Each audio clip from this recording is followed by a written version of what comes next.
Conselho nas questões ASG, com a palestrante Tatiana Assari, sócia da resultante consultoria ESG e membro da Comissão de Sustentabilidade do IBGC.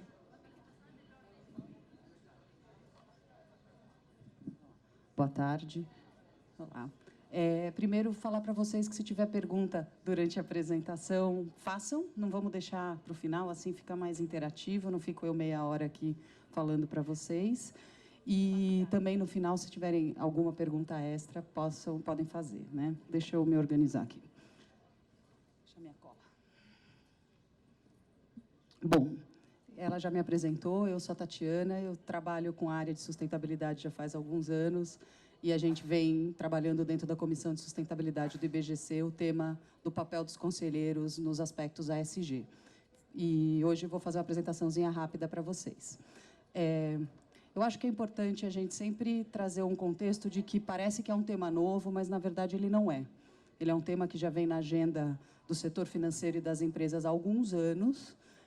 A gente vê um ganho de tração nos últimos anos, mas nós temos primeiras iniciativas começando na década de 80, de 70 e durante os anos 90 ganhando mais força. E agora, no século XX, né, nos anos 2000, a gente tem visto essa agenda ganhar um espaço mais atrativo dentro do setor corporativo e dentro dos conselhos. Quais são as motivações para um conselheiro ou para um conselho de administração levar em conta os fatores ambientais, sociais e de governança? Então, a sigla ASG é uma sigla que a gente fala em português e em inglês é ESG, é a nova forma de falar sustentabilidade, é só uma palavra diferente que está sendo usada, mas vocês vão escutar bastante, tanto na minha palestra quanto lendo sobre o tema, a siglinha ASG. Por que o ASG hoje tem sido considerado tão importante nas agendas corporativas e de investidores? Pelo fato de gestão de riscos. A gente tem visto, não só no Brasil, mas globalmente, um aumento de demanda e de necessidade de endereçar os temas ambientais, sociais e especialmente a governança na hora de você fazer uma análise ou na hora de você participar de uma conversa com uma corporação ou com uma empresa. A gente tem visto muita oportunidade de negócio surgir da agenda da sustentabilidade. Então, a gente vê muitas adaptações de produtos e serviços que hoje endereçam uma preocupação recorrente da sociedade e do mundo corporativo. A gente tem visto tendências regulatórias, tanto locais quanto internacionais. Então, você começa a ver uma demanda de regulação e de regras que estão sendo impostas para empresas e para investidores no aspecto da sustentabilidade. Então, eu usar a palavra SG, eu falar em sustentabilidade, eu acho que é importante a gente sempre traduzir para perenidade. Quando a gente está falando em sustentável, a gente está falando em duração de longo prazo. Eu acho que esse é um dos motivos mais recorrentes para a gente estar hoje endereçando a ESG. E, para a empresa, uma das grandes motivações são as demandas dos investidores, tanto nacionais quanto internacionais. Então, eu acho que é importante a gente deixar na mesa para todo mundo que trabalha no setor corporativo que as questões ambientais, sociais e de governança já fazem parte e influenciam a decisão de alocação de capital e de investimento e o custo de captação que hoje a gente vê no mercado financeiro. Então, se o conselheiro hoje tem que olhar a estratégia de uma empresa, ele tem que entender que o custo de capital também precisa entrar nessa conta, uma vez que a gente olha a ESG. Nesse aspecto, a gente hoje começa a ver, dentro de publicações que não são de sustentabilidade, que são publicações globais, especialmente a do World Economic Forum, sobre os riscos globais. E você percebe que os riscos sociais e de meio ambiente começam a ganhar os primeiros lugares nessa lista de riscos nos últimos anos como uma forma recorrente. Então, você vê tudo que é o ambiental, que é o verde mais escuro, e o social começam a ter um espaço muito grande quando a gente discute riscos globais. E o World Economic Forum vem fazendo essa análise, vem trazendo essa tendência já há alguns anos. É bem interessante dar uma olhada na análise de riscos que eles fazem hoje para a parte do ambiental, social e governança. Outra grande tendência, que eu acho que é a agenda que hoje está na pauta das empresas de uma forma muito forte, é os Objetivos do Desenvolvimento Sustentável. É a primeira vez que a gente tem mais de 190 países acordarem em uma agenda única. Só de a gente ter chegado nos 17 já é um grande alcance da agenda, porque é um senso comum de que nós temos que endereçar globalmente 17 pontos para um desenvolvimento sustentável e válido para a nossa sociedade. Eu gosto muito da última, porque o último ele meio que diz que se a gente fizer sozinho, a gente não vai fazer. A gente precisa fazer em colaboração. E, então, eu gosto de citar uma frase que quem começou foi o Fábio Barbosa lá atrás, e eu aprendi com a minha sócia, que é: a sustentabilidade é movida por 3 Cs. Ou ela é movida pela convicção, que as pessoas têm, as empresas têm, ou ela é movida pela concorrência ou pela conveniência, o outro está fazendo, eu tenho que fazer, ou vai ser o compliance. Então, os 3 Cs que motivam a sustentabilidade, hoje a gente começa a ver os objetivos do desenvolvimento sustentável entrarem tanto na conveniência quanto no compliance, porque já existem demandas de autorregulação e de acordos voluntários que endereçam esses ODS. Então, você começa a ver muita empresa, nacionalmente e globalmente, endereçando os objetivos do desenvolvimento sustentável como KPI para mostrar como ela vem se desempenhando como empresa no setor. Aí, a gente tem que trazer para o mundo real. Como que os aspectos ESG impactam as corporações? Eles têm um impacto financeiro direto em diversas frentes da operação. Bob Willard, que é um dos grandes papas que discutem sustentabilidade e desenvolvimento sustentável, ele diz que o impacto é em custo, é em receita, é em produtividade, é em risco, é em legislação e é em imagem. Então, a gente está falando que trabalhar os aspectos da sustentabilidade para uma empresa tem um impacto financeiro muitas vezes positivo. Então, a gente vê que, se você é uma empresa que busca uma eficiência energética ou uma redução no consumo de água, você está endereçando um dos ODS, você está endereçando a sustentabilidade e você está se tornando mais eficiente e mais produtivo. Então, é um ganha-ganha. Quando a gente fala em valor para o acionista, em reputação, a gente tem visto também grandes acontecimentos globalmente que põem a sustentabilidade na pauta da empresa como um fator decisório na existência, não existência, continuidade dos negócios. Falando, né, em acesso financeiro, eu acho que é muito importante a gente sempre trazer para uma discussão com conselheiros o acesso a capital, o funding, que é onde hoje a gente vê um desafio por existência das empresas globais em acesso a capital. Hoje a gente tem já grandes títulos de dívida temáticos. Eu gosto de chamar eles de temáticos porque você acaba empacotando a dívida que você vai vender para o mercado com o uso daquele capital para projetos ou para atividades que endereçam a sustentabilidade. E a gente, não vou trazer números, porque de cabeça eu sou um desastre, mas a gente já viu algumas emissões dos chamados Green Bonds no mercado nacional e internacional de empresas brasileiras que tiveram grande sucesso. Lá fora, a gente vê um crescimento exponencial dos títulos de dívida que são de nicho, que são chamados de algo. Então, a gente tem Blue Bonds, a gente tem Green Bonds, a gente tem Climate Bonds, a gente tem Yellow Bonds, cada um deles endereçando algo muito específico. O Yellow é para cultura, o Blue é para vida no oceano e água, o Green Bond está endereçando mais os aspectos ambientais. Então, a gente começa a ter também uma forma de diversificação de captação e acesso a investidores de tiers diferentes que talvez a gente não estivesse acessando como empresa, no momento em que a gente traz para a mesa o uso do capital com fins específicos que endereçam essa agenda da sustentabilidade. Falando do último C, né, do compliance, a gente começa a ver, especialmente a partir de 2008, quando a gente teve a crise do Lehman Brothers, que não foi uma crise financeira, foi uma crise de governança corporativa, um aumento de regulações referentes aos aspectos ambientais, sociais de governança, ou o que é chamado investimento responsável pelo lado do investidor, inclusive aqui no Brasil. Então, eu trago algumas citações aqui no slide, a gente, no nosso artigo, também citou algumas, mas é muito importante, eu acho, que a resolução de 2018 da Previc, que disse ao fundo de pensão que ele precisa observar esses riscos quando possível, porque isso faz com que o mercado se mexa. Os grandes financiadores das grandes empresas são os grandes fundos de pensão. Então, a gente começa a ver uma facilidade da empresa se comunicar com alguém que quer escutar o que ela está falando. E a gente, para a empresa, a gente já tem o Comply or Explain, né, o você faz ou você explica, há muitos anos dentro da Bolsa de Valores, a própria CVM, inclusive, a gente tem trabalhado com esse estilo de regulação que ou você faz ou você explica porque você não faz, que é uma forma de mover mercado. São regulações muito mais educacionais do que prescritivas, e eu acho que é nessa linha que a sustentabilidade tem que caminhar. Por que o conselheiro e a empresa têm que olhar esse tema? Existe um crescimento global de asset managers e fundos específicos que compram sustentabilidade. Eu brinco que é o dinheiro carimbado. E aí, do momento que você tem esse dinheiro carimbado, você começa a ver que há, sim, uma forma das empresas terem uma oportunidade de acesso a capital e de negócios, endereçando temas que também deixam um lastro mais positivo nas nossas operações. Esses dados são de 2018, que mostra para a gente que é um tema que está em voga. Esse relatório é bianual, saiu de novo esse ano passado, com dados do crescimento tanto na Europa quanto na Ásia e nos Estados Unidos. E aqui no Brasil, a Ambima, pelo segundo ano consecutivo, fez uma pesquisa sobre o tema.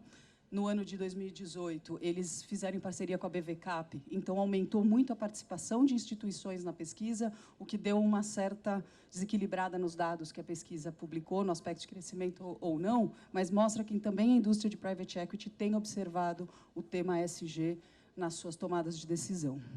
E é interessante porque as grandes assets, a maioria das grandes assets brasileiras dizem que já fazem essa análise e já começam a usar essa análise como parte do processo decisório. Então, para quem faz equity ou para quem faz dívida no Brasil, começa a se tornar essencial, pelo menos, saber falar do tema e entender o que pode vir a ser perguntado. E eu acho que a parte mais importante que a gente pode trazer é que ele tem, sim, um impacto positivo sobre a rentabilidade. Já existem estudos 1000 feitos no mundo, e, em 2016, o PRI, que é uma organização de investidores, fez um levantamento e chegou de todos os estudos empíricos que haviam sido feitos, e a gente chega à conclusão que só em 10% dos estudos o impacto da sustentabilidade é negativo, o que significa que em 90% ou ele é melhor ou ele é o mesmo, que já deveria ser um grande motivador para as empresas estarem endereçando esse tema. E a gente começa a ver, esse estudo aqui de baixo, que é do Robert Eccles, que é um grande estudioso do tema, ele fez um paper imenso, que ele fez simulações de preço de ação. E ele fala, se eu comprei a $1 a ação há 20 anos atrás, dentro do espectro de que era a mais sustentável versus a que era menos, ele tem a boca de jacaré ali no gráfico, mostrando que a rentabilidade das empresas consideradas mais sustentáveis tende a ser melhor. Por quê? Porque, em geral, outra frase que eu gosto é: empresa que está no vermelho não olha o verde. Então, deveria ser uma boa sinalização para quem faz análise, para quem está na gestão dessas empresas, que se o tema ambiental, o tema social e a governança não estão na agenda, provavelmente tem um problema pior por trás. Então, é uma forma da gente, sim, colocar na mesa uma análise de proxy operacional. Eu falo que a análise sustentável, a análise ESG, não olha balanço, não olha DRE, não olha só o fluxo de caixa. Ela olha o financeiro, mas ela traz para dentro da análise a operação. Porque uma empresa que tem boa gestão ambiental, que tem suas licenças, que tem a operação azeitada dentro da sustentabilidade, ela tende a ser uma empresa com menores riscos. Então, você começa a ver investidores pondo isso na conta no dia a dia e tomando decisões de investimento baseado nos aspectos ASG. E eu acho que nesse aumento de demanda também tem uma palavra que toda vez que a gente fala em sustentabilidade, tanto aqui no IBGC quanto em qualquer fórum, ela vem para a mesa, é transparência. Não adianta fazer e não falar. Isso eu falo porque tem muita empresa que eu sei que faz e não fala. Não adianta falar e não fazer, porque as pessoas checam. E é fácil de checar um dado que você fala que você faz e que é algo do tamanho, né, de uma licença ambiental ou de uma área contaminada. Então, a gente começa a ter uma demanda imensa e global por mais informações. Esses dados são super atuais, eu peguei eles ontem para atualizar o slide, que mostra que, no Brasil, a gente tem cerca de 300 empresas que publicaram relatórios de sustentabilidade em 2017. No mercado de capitais, de empresas abertas, que é mais ou menos umas 300 e poucas empresas listadas na Bolsa, é um bom número. Mas aqui também tem empresas de capital fechado. A gente não pode fazer a restrição de que divulgar dados da sustentabilidade é exclusivo para empresas de capital aberto. Isso é uma informação que é válida tanto para quem faz dívida quanto para quem faz renda variável. Então, é bem importante que a gente comece a aumentar o número de empresas que hoje reportam as suas práticas de sustentabilidade de acordo com algum padrão internacional para facilitar a comparabilidade e o acesso à informação dos investidores. E eu não preciso contar para vocês, vocês podem perguntar para quem está aqui nos estandes, Bloomberg, Refinitiv, que é a antiga Reuters, qualquer terminal de dados financeiros hoje, se você buscar, já tem dados ESG. Não é mais algo que a desculpa é não ter informação ou não tem dados. Os dados estão lá. Se você der ESG Go na Bloomberg, ele puxa uma gama de informações. Se você for no terminal da Thomson, né, da Refinitiv, e você buscar por informações ESG, eles compraram uma empresa lá atrás, acho que em 2008, que só fazia isso para poder pôr no portfólio. S&P comprou uma que fazia, Moody's comprou outra. Então, a gente começa a ver o movimento de rating e de research trazer os dados da sustentabilidade para dentro da precificação de ativos. Aí, eu achei importante a gente trazer alguns exemplos positivos, né? Algumas empresas já estão começando a se diferenciar nos temas da sustentabilidade perante seus concorrentes. A gente começa a ver aquele Impossible Burger, ou aquela carne que não é carne, tomando espaço em grandes redes de fast food. A gente vê empresas brasileiras investindo em startups que fazem comida baseada em plantas, em vegetais. Por quê? Porque você imagina no mercado americano, se eu não me engano, hoje está perto de 3% da população virou vegetariana. E do momento em que eu tenho uma população que busca esse produto, é uma grande oportunidade para uma empresa do setor começar a oferecer o produto que esse público busca. Então, isso é uma tendência global e você começa a ver isso acontecer de uma forma muito exagerada. O Ben & Jerry's é uma empresa que, desde o seu nascimento, ela se vende como uma empresa sustentável e que faz o bem pelo animal e que te vende um produto que é orgânico e que é... Isso tem um preço que o consumidor paga e a gente começa a ter oportunidade de negócio. A parte de uso de peles animais e de couro começa a se tornar cada vez mais restrita. A gente começa a ver grandes grupos de fashion, né, de fast fashion e de high-level fashion, não trabalhando mais com couro, não trabalhando mais com pele animal, com casacos de pele, por uma questão de consumidor boicotar as empresas. A gente teve um caso no Brasil que a empresa teve que tirar da prateleira os produtos, porque virou um caos a hora que ela pôs lá peles raras na vitrine e a população ficou louca. Então, quer dizer, tem os dois lados. Eu preciso equilibrar o que eu posso fazer versus o que é a minha licença social para operar. Então, a gente começa a ver uma demanda muito grande por produtos e serviços alinhados com essa demanda que a população tem por mais sustentabilidade. E a gente começa a ver o tema da sustentabilidade ESG entrar na agenda das lideranças. Eu adoro a frase da época que ela fala que você não vira CEO por causa da sustentabilidade, mas você deixa de ser por causa dela. Então, e eu acho que no futuro a gente vai começar a ver CEOs serem, sim, apontados por melhores conhecimentos de sustentabilidade. Não chegamos lá ainda, gostaria que fosse mais rápido do que o que está sendo. Mas a gente vê também que as pesquisas da PwC, da EY, da KPMG, que são feitas com lideranças, o tema da sustentabilidade ESG está cada vez maior nas respostas e fazendo parte das preocupações de quem gere grandes empresas. Por vários motivos, né, os 3 Cs, a convicção, a conveniência ou compliance, mas muitas vezes por demanda do próprio público. Então, esse aqui é uma matéria super recente que saiu, acho que mês passado, onde a gente pega o Business Roundtable, que é uma iniciativa de CEOs globais das maiores empresas globais, discutindo a supremacia do acionista. E a hora que você fala na supremacia do acionista e você fala em desenvolvimento sustentável e sustentabilidade e transparência, a gente começa a ver uma mudança de paradigma. Todos nós estamos aqui para ganhar dinheiro. Eu falo isso, eu quase apanho dos amigos de sustentabilidade. Não tiro da mesa que o fim de uma corporação, todos nós como negócios, temos que ser rentáveis, mas a que preço? A que preço estamos dispostos a ser rentáveis? Até onde eu estou disposto a deixar um lastro negativo e uma sociedade com menos do que o que eu recebi, que é o que a gente prega na ONU, né? A gente tem que deixar para as próximas gerações uma sociedade com pelo menos o que a gente recebeu e não com menos do que a gente recebeu. Então, esse é um desafio que já chegou na mesa dos CEOs E eu acho que está demorando um pouco para chegar na agenda dos boards, dos conselhos de administração. Hoje é mais fácil discutir sustentabilidade com diretoria de empresa do que com conselho de administração. Então, eu acho que todos nós aqui, como IBGC, temos um papel a cumprir em trazer essa agenda de uma forma mais estruturada e começar a questionar as empresas onde a gente está dentro sobre o que elas estão fazendo dentro dessa agenda, e especialmente os objetivos do desenvolvimento sustentável e a agenda de impacto negativo que a gente deixa como corporação e como pessoa, né? Nenhum de nós é impacto neutro. Todos nós temos um impacto, nós temos só que tentar mitigar ele para que ele não seja maior do que o positivo. Aí, quando a gente fala no papel dos conselheiros, eu acho que esse aqui foi um resumo que a gente conseguiu lá na Comissão de Sustentabilidade, dentro do nosso artigo, no final dele, chegar a um ponto meio fácil de entender, que é, ele tem que identificar as questões mais relevantes para o desempenho, estabelecer as prioridades da gestão.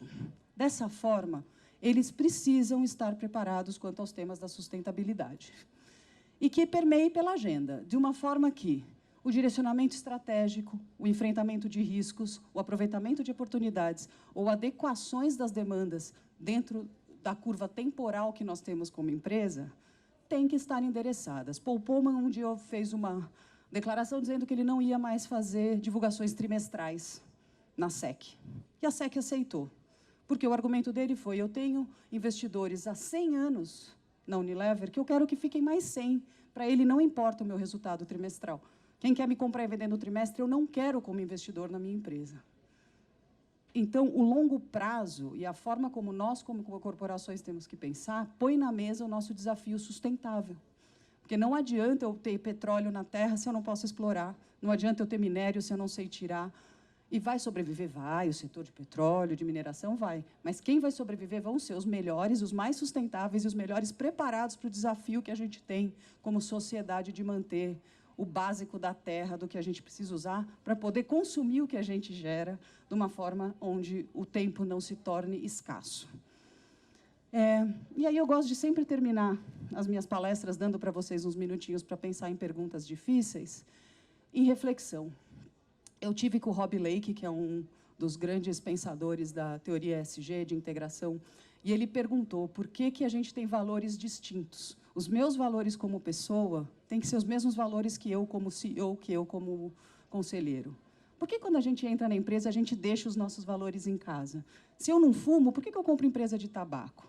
Se eu sou uma pessoa que estou buscando um mundo mais sustentável, por que eu invisto ou tomo decisões no meu dia a dia que não são sustentáveis? Aí a gente entra na supremacia do acionista e na rentabilidade a qualquer preço. Então, ele tem uma palestra que ele fala valores versus valores. O valor financeiro versus meu valor como ser humano. E a gente tem que começar a discutir isso no papel de tomada de decisão dentro de uma empresa.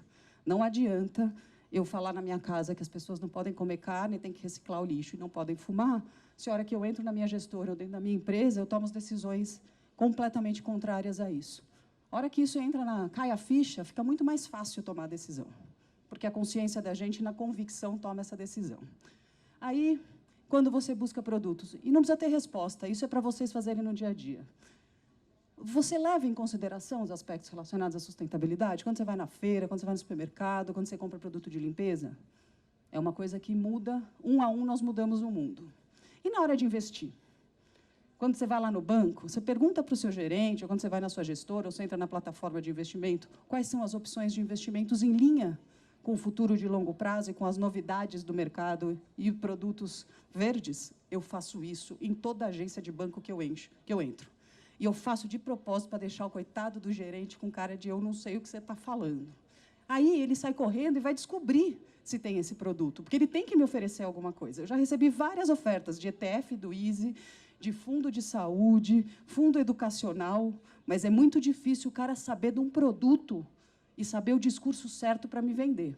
Até hoje eu não arrumei, o único fundo que eu arrumei é lá fora e paga 18 em dólar, que ele chama-se Climate Resilient Fund.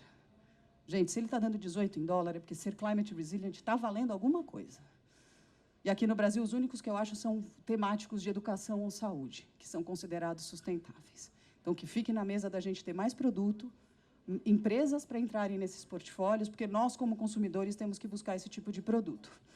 E como que a gente pode exercer, nos papéis que a gente cumpre hoje, e, dentro do nosso dia a dia, o papel de uma economia mais sustentável. Eu acho que, se a gente responde essas 3 perguntas, no dia a dia a vida fica mais fácil e o peso na consciência diminui, eu prometo. Muito obrigada, gente. Qualquer pergunta, eu estou à disposição.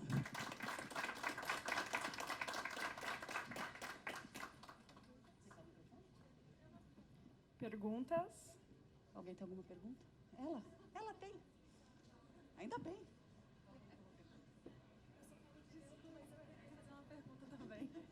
Tatiana, obrigada pelas palavras, foi muito claro. No dia 31 de julho, saíram em vários jornais e revistas a seguinte manchete: Brasil esgota hoje os recursos naturais para o ano. Então, no dia 31 de julho, a gente começou a entrar no negativo dos recursos naturais para o resto do ano. Segundo a sua visão, como você acha que uma notícia como essa ganha relevância dentro dos conselhos das empresas hoje no Brasil? Você acha que ela ganha relevância, ela é debatida ou ainda é... Eu acho que ele tem relevância quando a gente está conversando entre amigos e quando a gente está falando em casa. Eu acho que a hora que a gente entra no negócio é muito difícil de traduzir isso para o dia a dia. Mas dá para ser feito. Dá para ser feito que, se você pensa que a gente esgotou os recursos naturais que a gente tinha para produzir o que a gente tem que produzir esse ano, você, como empresa, vai ter um desafio daqui a alguns anos de não ter esse recurso natural para produzir o que você produziria. Então, é aquela história da adaptação. Se hoje eu tenho acesso a um material que talvez daqui a alguns anos eu não vou ter, como eu estou me preparando para essa adaptação? Eu não acho que essa discussão esteja nesse nível em conselhos, e não acho que é só no Brasil, eu acho que é uma dificuldade que nós temos em diversas searas mundiais sobre a sustentabilidade, mas a gente começa a, infelizmente e felizmente, ver o efeito da falta de sustentabilidade no dia a dia. Os recursos escassos, a terça-feira negra que a gente teve em São Paulo, a gente começa, no dia a dia, ver a realidade do não ser sustentável. E isso deveria, e espero eu, mudar a forma como os tomadores de decisão das empresas, e dos investimentos e dos bancos olham a sustentabilidade como uma oportunidade de fazer negócios rentáveis que deixam um impacto um pouquinho melhor do que o que a gente faz hoje como business as usual. Eu tenho outra pergunta. Aqui tem uma pergunta. Depois eu faço. Você estudou para vir fazer pergunta? Boa tarde, Denis Roman. Tati, qual deveria ser a preocupação de um conselheiro quando ele escuta do seu relações com investidores de uma companhia de capital listada que ninguém pergunta nada? Que, de duas, uma. Ou ele está visitando os investidores errados no aspecto de adaptação ao futuro do mercado de investimentos, ou que aquele investidor já não tem expectativa de que você tenha que falar sobre o tema. Isso se torna um problema também, porque hoje isso vira um dos aspectos de tomada de decisão. E eu acho que a gente precisa quebrar o tabu do ovo e da galinha nisso. Não é porque o investidor não está perguntando que a empresa não tem que falar. Alguém tem que começar a falar. E se você, como empresa, começa a falar, você sai na dianteira. Porque se o seu concorrente não vai falar do tema e você falar, a tendência é você acessar um investidor que tem essa preocupação e que tem esse dinheiro carimbado. E falando do dinheiro carimbado, nós, como país, não somos CDE e nós não somos investment grade. Vai demorar um pouquinho para a gente chegar lá. O dinheiro que está direcionado ao desenvolvimento sustentável, em algumas instâncias, abre mão desses 2 necessários itens, porque ele tem que financiar países em desenvolvimento com o desafio da sustentabilidade. Então, muitas vezes, falando em fundos internacionais, dinheiros a fundo perdido ou dinheiros remuneráveis, esse dinheiro chega no Brasil, se ele for carimbado na sustentabilidade, mais fácil do que ele chegaria num plain vanilla, por uma questão que a gente tem de restrição de mercado, por não ter os ratings necessários. Tem outra pergunta lá atrás. Pois é você. Boa tarde. Boa tarde.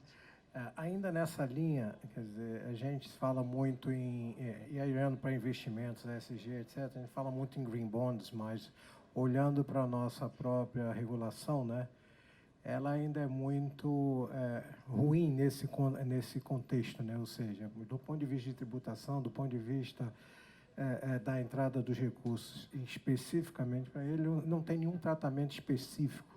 Você tem alguma visão de algum trend, um grupo de trabalho que esteja fazendo esse movimento a fim de que a gente possa, de fato, ter, ser um polo de atração efetivo, né? Bom, eu sou sincericida, então já vou fazer o disclaimer aqui antes de responder a pergunta de que opinião própria, Tatiana, não é IBGC, tá? Primeiro, os desafios que nós temos como mercado de capitais do Brasil é independentemente do verde, do amarelo, do azul ou do roxo. Nós não fazemos parte do sistema mundial bancário. Eu trabalhei em banco muitos anos, fui tesouraria, fui RI, e o desafio cambial, o desafio de hedge é independente da cor do investimento. Então, a gente precisa parar de achar que só da sustentabilidade que tem o desafio.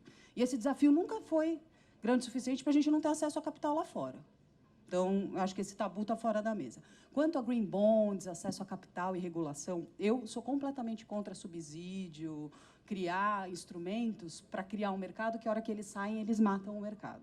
Eu acho que o que a gente precisa é de educação e de regulações que sejam, de uma certa forma, educacionais, que façam o mercado entender que é um bom negócio. Quanto ao que a gente está discutindo disso, trazendo para você uma das discussões que eu participo ativamente junto ao Laboratório de Inovação Financeira e um grupo de trabalho que a gente tem lá em cima, o IMK do governo, que foi a gente pleiteou, via grupo de trabalho, uma alteração no decreto 8874, que regulamenta a lei de debêntures incentivadas, a 12431, onde a gente pede que debêntures incentivadas que tenham uma certificação, um rating ou um selo de sustentabilidade tenham o mesmo fast track que projetos do PPI. Dessa forma, eu acho que a gente mexe o mercado. Porque se você já ia fazer uma debênture incentivada e você demoraria um certo período, se você entra no fast track, a hora que você transforma ela em algo mais sustentável, talvez a gente incentivasse o mercado a olhar com melhores olhos. A gente tem visto alguns setores da nossa economia se mexerem por um framework mais tropicalizado ou por uma forma de você chamar de verde, ou seja, se é verde ou se não é, um título de dívida ou até uma empresa. Esses debates acontecem tanto em âmbito de autorregulação, quanto de acordos voluntários, como de regulação. O desafio hoje também está na parte do setor financeiro, dos próprios bancos fomentarem que os clientes façam esses títulos, que é também o ovo e a galinha, né? Mas, uma vez que você faz, eu pergunto diretamente para as empresas, acho que a gente teve umas 15 emissões Brasil, se eu não me engano, até hoje. E eu perguntei para um emissor, para um tesoureiro de uma empresa, se ele achava que tinha vendido mais porque era verde. Olha, eu não posso dizer que foi, mas a demanda foi 7 vezes do que foi a última. Todos eles tiveram um oversubscribe. O BNDES emitiu 1 bi e vendeu. O Fundo de Energia Sustentável da 20 Partners conseguiu o dinheiro junto a fundos de pensão brasileiros para investir em energia renovável. Eu acho que a gente, como sociedade, como empresa, não pode perder o bonde. E eu não acho que é um bonde que tem travas, é um bonde que precisa ser entendido. Então, quando eu falo do papel do conselheiro, é muito nessa linha de provocar as empresas a saírem do quadradinho, a pensarem em formas diferentes de acessar capital e, inclusive, de se vender, empacotar melhor. Muita empresa faz muita coisa e, mas vai dar trabalho falar disso, mas depois vão me perguntar se eu fiz. Cara, a vantagem está em fazer. E a gente tem que ver esse acesso a capital como isso. A América Latina tem caminhado muito nessa linha. E a gente precisa tomar cuidado para não perder para a Colômbia, para o Chile, para o Peru, né? Porque, pô, de novo não dá, né?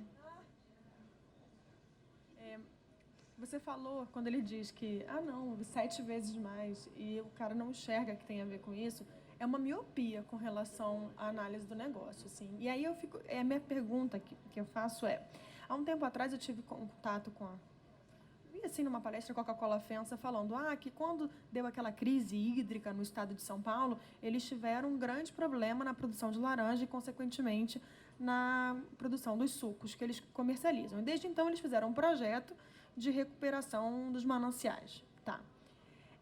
Da onde você acha que vem essa miopia para analisar os riscos inerentes ao negócio quando não é enxergado a parte da sustentabilidade? Porque a gente está numa curva de mudança, a gente está numa vertente de aprendizado. É uma agenda que, apesar de velha, é nova, porque eu brinco que é uma agenda que não tem curva de fundo, né? Porque o fundo que não tem 10 anos de curva, a gente não compra. Então, eu acho que essa agenda está meio nessa linha. Eu acho que a miopia que você põe na mesa tem muito a ver com as pessoas, em geral, não gostarem de mudanças e de fazer as coisas diferentes do que elas estão acostumadas. Eu sempre preenchi o formulário para fazer a emissão do debenture e da dívida, que era assim, o banco pedia esse documento. Agora, se eu for mudar de cor, ele vai me pedir outro documento, eu vou ter que mudar o meu... E eu vou ter que pedir para o outro cara lá aquela informação do engenheiro ambiental. Aí a gente paralisa, mas é como ser humano. Eu acho que isso é nosso, é inerente nosso. Mas quem está acima, quem toma a decisão lá em cima, tem que conseguir quebrar esse tabu e fazer essa provocação, porque é uma agenda provocatória. É difícil um tesoureiro ter coragem de falar para mim que ele acha que o título de dívida dele foi oversubscribed porque era verde. Porque como que ele vai falar que foi por causa disso e não foi porque ele montou uma estrutura financeira maravilhosa, com yield maravilhoso, com spread, com a melhor taxa? Então, a gente precisa começar a quebrar o tabu e parar de ter vergonha. Tipo eu, assim, que falo a verdade e depois apanha no corredor, entendeu? Oi, aqui. Eu tenho duas perguntas. Você disse que essa questão ESG foi incorporada pela diretoria, mas não pelos conselhos. Eu queria entender um pouco mais o que isso quer dizer. E segundo, como, obviamente, para você fazer uma emissão de títulos ESG, você tem que ter toda uma operação que esteja alinhada com essas questões. Então, como é que fazer as mudanças operacionais? Como o conselho e a diretoria devem conduzir as mudanças nas operações para conseguir cumprir com toda essa agenda? Então, respondendo à sua primeira pergunta, eu acho que está mais inerente à agenda da diretoria do que do conselho, porque a diretoria acaba fazendo roadshow e conversando diretamente com investidores e escuta as perguntas e entra nesse debate mais ativamente. Eu acho que essa é a diferença. O conselheiro, ele está num nível de estratégia, de discussão, que talvez tenha, sim, um pecado da diretoria de não trazer esse tema lá para cima e falar, eu estou sendo cobrado de uma informação que a gente precisa pensar em como a gente vai fazer. Eu acho que tem uma linha de comunicação que precisa melhorar nos temas da sustentabilidade também.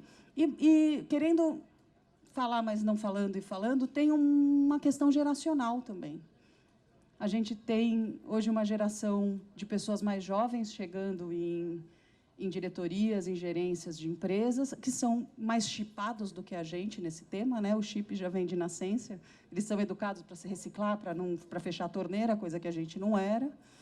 E, ao mesmo tempo, você começa essas pessoas que estão no front da empresa, no dia a dia, elas acabam encontrando pessoas que cobram delas mais do que o conselheiro. E aí eu deixo que a gente tem que criar um ciclo de demanda que suba no conselho, para o conselho ter a oportunidade de descobrir os desafios e como endereçá-los. A segunda pergunta, sobre o título verde, era sobre o operacional, tá? Primeiro, já está fora da mesa e eu não escuto mais ninguém falar que é mais caro. No começo era fazer o título temático, verde, amarelo, azul, rosa, a cor que você quisesse, era mais caro. Não é. A certificação, o processo de contratar uma segunda parte ou uma terceira parte para fazer essa análise não pode e não deve ser considerado um custo alto. Primeiro, porque em percentual da oferta, em geral, fica em 0,0001%. É um custo muito baixo. O que me disseram e o que eu escuto das empresas é que tem um esforço maior de recursos. E quando eu falo em recursos, se eu vou fazer uma linha de transmissão de energia e vou fazer um green bond, eu vou ter que descobrir o estudo lá da empresa de como aquela torre vai afetar a migração dos pássaros, como que o uso da água ali naquela planta, a área contaminada que talvez eu tinha, eu vou ter que trazer à tona informações que eu sei que existem, que estão lá, mas que numa operação business as usual, talvez eu não tivesse que falar dela. Então, é muitas vezes mais um desafio da empresa consolidar informações e temas que ela já tem na agenda, mas que não eram necessários especificamente para o mercado de capitais e começar a trazê-los. E quando eu falo já está lá, a gente tem um país que tem muita regulação. Então, o setor elétrico, o setor de agricultura, o setor de construção, eles são muito bem regulados. Então, se eu for da menina do RH e pedir para ela a tabela de turnover pós-licença maternidade, ela vai ficar feliz que alguém pediu, porque ela tem. É que ninguém nunca pediu para usar. O engenheiro ambiental da planta também tem a informação e muitas vezes não foi usada. O que a gente precisa é que o RI, o conselho, a diretoria, tornem essas informações relevantes e importantes, as consolidem, porque no momento em que você sabe qual ela é barato falar dela. Eu acho que esse é o grande desafio. Me falaram que meu tempo está esgotado. Vamos ver se eles deixam você fazer uma pergunta. Pode fazer mais uma? Deixa? Deixa. Então vai. É rapidinho, tá? Obrigado. Imagina. Eu tenho uma dúvida, que a discussão da sustentabilidade, ela não é nova, mas tem muita coisa para acontecer ainda. E a gente tem visto desastres recentes no Brasil, seja com barragem, seja queimada na Amazônia, né? Então parece que você tem um discurso e na prática as coisas são difíceis.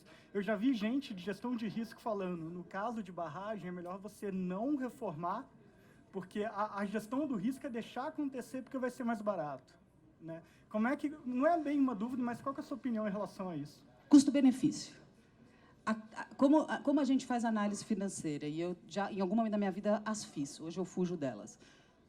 Qual é a chance de acontecer versus o custo de mitigar? Do momento em que aconteceu o Brumadinho, eu duvido que o discurso seja melhor não mexer em nada, porque ficou caro não ter feito. Eu acho que isso é uma... Mas você tem um enforcement que não acontece como deveria também. Então, aí que eu não acho que é o setor público, eu não acho que é governo que vai fazer o enforcement. Quem vai fazer o enforcement é o setor que dá dinheiro para essas empresas. Então, você começa a ver grandes investidores lá fora não dando dinheiro para a mineração na América Latina, que tem barragem a montante. Aí o cara vai mudar a barragem dele para ter acesso ao capital. Quem vai regular esse mercado vai ser o dinheiro. O governo tem o papel de fazer boas regulações e de não atrapalhar. Mas é o setor privado, e isso a gente está vendo acontecer nos Estados Unidos e no Brasil, que vai mandar nessa agenda. E a oportunidade do setor privado é agora. Por quê? Porque nós temos governos que não estão olhando essa agenda de uma forma estruturada. O setor privado, tomando esse lugar, ele consegue fazer essa cobrança. Eu não posso esperar que um governo fiscalize 5.000 barragens, mas o cara que financiou aquela barragem tem a obrigação de fiscalizar. Então, eu, na minha opinião pessoal, acho que é dessa linha que a gente consegue endereçar esse tipo de coisa. O greenwash, o falar e não fazer, o walk the talk, a governança começou assim, hoje não é mais. A gente está vendo uma vertente que vai nessa linha. O social e o ambiental vão entrar na agenda da forma que a governança entrou. Hoje, se você não tem o mínimo de governança, você não tem dinheiro. Eu acho que vai acontecer. Mas é opinião pessoal. Legal, obrigado, viu? Obrigada, gente. Boa tarde para todos.